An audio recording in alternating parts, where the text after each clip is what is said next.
بڈھا ہوئے 70 سال دا ہوئے 75 سال دا ہوئے 80 سال دا ہوئے اس بیچارے سونا کے چوکیداری کرنی. ہمارے سرگودے میں کارخانے میں بڑا بوڑھا آدمی چوکیدار رکھ دیا, وہ بیچارہ اونگتا رہتا تھا. چور آئے دیوار پھلانگ کے, چور آئے چوری کر کے واپس جاتے ہوئے اس بزرگ کہتے ہیں بزرگوں اٹھو اسی جا رہے ہیں دروازہ بند کر لو. اسی جا رہے ہیں تے دروازہ بند کر لو. چور کو سب سے زیادہ خطرہ چوکیدار سے ہوتا ہے اور منکرین کو سب سے زیادہ خطرہ محدثین سے ہوتا ہے. وہ حدیثوں پہ اعتبار اٹھانے سے پہلے چاہتے ہیں کہ محدثین سے اعتبار اٹھا دیا جائے. جب محدثین سے اعتبار اٹھ جائے گا تو حدیثوں سے خود بخود اعتبار اٹھ جائے گا. وہ بخاری کو کنڈم کرنا چاہتے ہیں, وہ مسلم کو کنڈم کرنا چاہتے ہیں, وہ ترمذی کو کنڈم کرنا چاہتے ہیں کہ یہ محدث جب مجروح ہو جائیں گے, ان سے اعتماد اٹھ جائے گا, یہ جھوٹے ثابت ہو جائیں گے, تو حدیثوں سے اعتماد اٹھانا آسان ہو جائے گا. تو ہماری ذمہ داری ہے کہ ہم حدیثوں پہ اعتماد لوگوں کا جمائیں اور محدثین کی قدر و قیمت اور وقت لوگوں کے ذہنوں میں بٹھائیں کہ یہ عظیم لوگ تھے, انہوں نے بڑی محنت کی ہے, یہ تقوی کے پہاڑ تھے, یہ متقی لوگ تھے, یہ امین لوگ تھے. تو جس طرح قرآن پر ایمان لانا ایک مومن کے لیے ضروری ہے, اسی طرح میرے نبی کی جو مستند اور صحیح احادیث ہیں, فرامین ہیں, ان پر بھی ایمان والوں کو ایمان رکھنا اور ماننا کیا ہے ضروری. اللہ تعالی عمل کی توفیق عطا فرمائیں. الحمدللہ رب العالمین والصلاة والسلام علی سید الانبیاء والمرسلین وعلی آلہ واصحابہ اجمعین. اس مدرسے کے لیے دعا کرو جو بنات کا یہ مدرسہ ہے, بنین کا بھی ہے جی, بنین کا بھی ہے, بچوں کا بھی, بچیوں کا بھی. اللہ اسے آباد و شاد رکھے, اللہ انہیں کسی کا محتاج نہ کرے, اللہ انہیں صرف اپنے دروازے کا محتاج رکھے, اللہ انہیں صرف اپنے دروازے کا محتاج رکھے. یہ بچیاں جو عالمہ بنی, اللہ ان کی عملی زندگی میں ان کو اس علم پہ عمل کرنے کی توفیق عطا فرمائے. باقی بچیاں جو پڑھ رہی ہیں, اللہ ان بچیوں کو بھی اپنے مقاصد میں کامیابیاں عطا فرما دے. یہ دینی مدارس دین کے کلے ہیں, اسلام کے کلے ہیں, اللہ ان کو آباد رکھے, اللہ ان کی حفاظت فرمائے.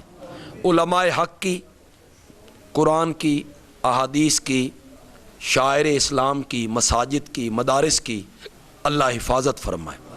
اللہ ہم سب کا خاتمہ بالایمان فرمائے, اللہ ہم سب کا خاتمہ بالایمان فرمائے. کل ایمان کی حالت میں اٹھائے اور اپنے پیارے پیغمبر کے حوض کوثر سے جام عطا فرما دے, آپ کے جھنڈے کے نیچے جگہ دے دے, آپ کی شفاعت سے بہرہ مند فرما دے. مولا ہم تجھ سے تیری رضا چاہتے ہیں, تیری خوشنودی چاہتے ہیں, اور تیری ناراضگی اور تیرے غصے سے پناہ طلب کرتے ہیں, تیری ناراضگی اور تیرے غصے سے پناہ طلب کرتے ہیں. وصلی اللہ تعالی علی خیر خلقی محمد وعلی آلہ واصحابہ اجمعین, آمین برحمتک یا ارحم الراحمین.